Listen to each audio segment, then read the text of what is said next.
Let's talk about what Zohran Mamdani walked in today, because this press conference set expectations he cannot meet. Y'all like the video right here. Follow for more.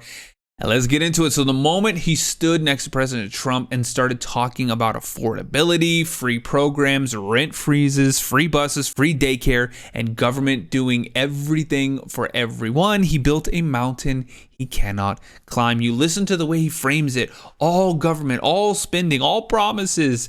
Zero math. Trump, meanwhile, keeps calm in the room. He lets Mamdani talk. He even shields him from a couple tough questions. But the second reporters start asking how he pays for any of this, you see the whole thing wobble. When you hear, "We'll figure out how to fund that later," that tells you everything. This whole event shows the gap between the two approaches. Trump talks about accountability, responsibility, and keeping New York safe. Mamdani talks about massive social programs, even while calling himself a democratic socialist. Reporters pressed him on the House vote condemning socialism, and he just brushed it off. Pressed him on calling Trump a fascist, and Trump stepped in and basically gave him a pass. But here is the big moment that matters. Mamdani confirmed he'll keep NYPD staffing at 35,000. He also said there are more than 170 serious crime categories where New York will still work with federal authorities. This is a huge shift from his whole campaign tone, and it is already putting pressure on him from the far left side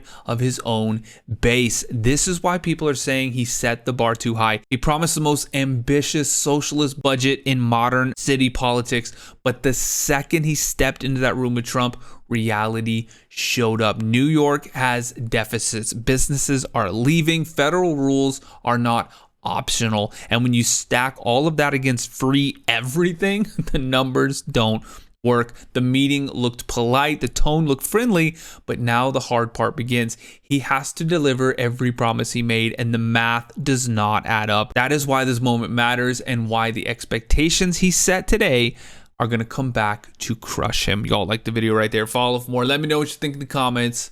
I'll catch you on the next one.